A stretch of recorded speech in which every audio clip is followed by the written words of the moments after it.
Hello students, कैसे हैं आप। पिछली क्लास की सारी बातें समझ में आ चुकी होंगी। उम्मीद करता हूं कि आपने उसको समझने के लिए 2 बार वीडियो जरूर देख ली होगी। अगर वीडियो देख ली है तो ही आपको बातें समझ में आएंगी, वरना सारी बातें हवा में लटक रही हैं। आपको अभी भी पूरी सारी बातों का जुड़ाव जो करना है, जिससे एक बड़ा क्वेश्चन बनेगा, वो तभी समझ में आएंगी जब आप लगातार इनकम एंड एक्सपेंडिचर से जुड़ी हुई, एनपीओ से जुड़ी हुई सारी वीडियो कॉन्जिक्यूटिव तरीके से देख लेंगे, लगातार देखेंगे। तो कंसिस्टेंटली अगर आप उसको देखते रहेंगे, एक इन वन गो 4 से 5 घंटे की टोटल वीडियोज है, उन सारी चीजों को थोड़ा थोड़ा करके देखेंगे तो बिल्कुल क्लियर हो जाएगा। तो चलिए, अब छोटे छोटे से 2-3 टॉपिक रह गए, वो कर लेते हैं। Payment of होनोरेरियम। होनोरेरियम क्या होता है सर? होनोरेरियम एक टाइप की सैलरी होती है जो हम रेगुलर एम्प्लॉइज को देते हैं, उसको सैलरी बोलते हैं। जो कभी कभार हमें स्पेशल गेस्ट के तौर पे हम कभी किसी को बुला लेते हैं तो उसको ऑनोरेरियम के रूप में अमाउंट करते हैं, ऑनर करने के लिए पेमेंट करते हैं। तो इस तरह की जो पेमेंट होती है ऑनोरेरियम कहलाती है। कई बार ऐसे लोग होते हैं जो काफी सेलिब्रिटी टाइप के लोग होते हैं और उनको सिर्फ हमारे इंस्टीट्यूशन की रिक्वेस्ट पे बुलाया जाता है, तो उनके लिए उनकी जो मेहनताना होता है, जो उनकी सैलरी होती है, जो उनकी पेमेंट होती है, उस लेवल पे हम उनको पेमेंट नहीं करते, बस एक ऑनर करने के लिए कुछ एक टोकन मनी टाइप दे देते हैं, तो उसको ऑनोरेरियम बोला जाता है। पढ़ लेते हैं। It is an amount paid to the person who is not the regular employees, who is not the regular employee of the institution. Payment to an artist for giving performance at the club is an example of honorarium. यानी कि कोई artist को अगर बुलाया जाता है specifically कोई performance देने के लिए क्लब के अंदर, तो उसको दिया गया जो पैसा होता है होनोरेरियम कहलाता है। This payment of honorarium is shown on the expenditure side of income and expenditure account.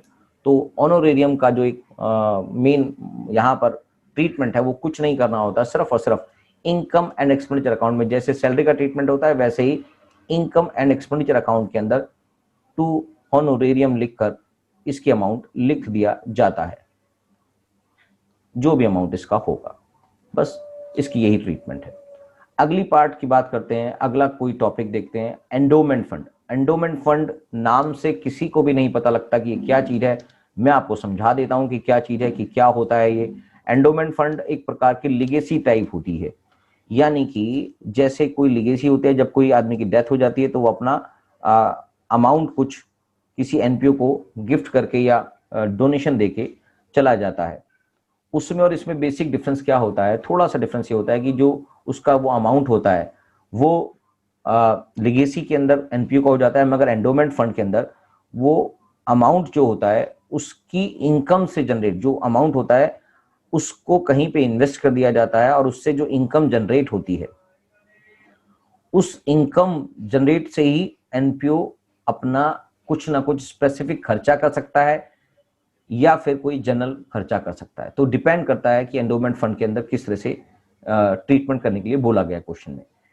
पढ़ते हैं क्या लिखा हुआ है। It is a fund arising from the bequest और गिफ्ट। यानी कि कोई आदमी जब किसी की डेथ हो जाती है तो अपने पीछे वो कुछ प्रॉपर्टी या अमाउंट छोड़ जाता है, तो बिक्वेस्ट बोलते हैं उसको। It is a fund arising from a bequest और gift the income of which is devoted. ये स्पेशल यहां पर समझने वाली बात है। The income of which is devoted for specific purpose.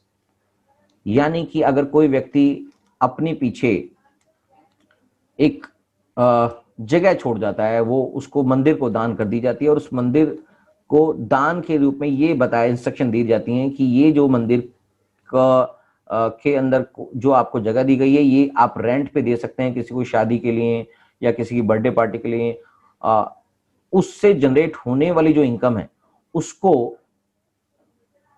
कोई स्पेसिफाई कर दिया जाता है कि किसी बच्चे की एजुकेशन के लिए खर्च किया जाएगा, और उससे होने वाली जो इनकम है और कहीं खर्च नहीं की जाएगी। तो income of which is devoted for a specific purpose, यानी कि उससे मिलने वाली जो इनकम है वो एक स्पेसिफिक पर्पस के लिए यूज की जा सकती है। यानी कि किसी की एजुकेशन के लिए, किसी का और कोई पर्पस के लिए यूज की जा सकती है। जो वो फंड छोड़ गया है, जो वो रिक्वेस्ट या गिफ्ट छोड़ गया है, उससे होने वाली जो इनकम है उसको नहीं यूज करना। वो तो एक इन्वेस्टमेंट के तौर पे आपके पास पड़ी है, मगर उससे होने वाली जो इनकम है उसकी बात कर रहे हैं।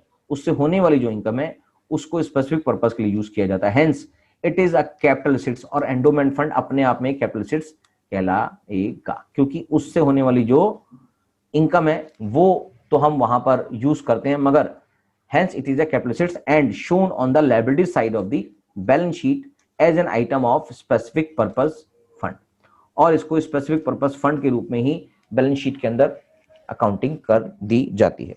इससे जुड़े हुए सवाल बहुत ज्यादा नहीं आते, बस आपको एंडोमेंट फंड के बारे में शायद कुछ थ्योरेटिकल पार्ट भी आ सकता है, तो इसको इतना आप लर्न कर लेंगे।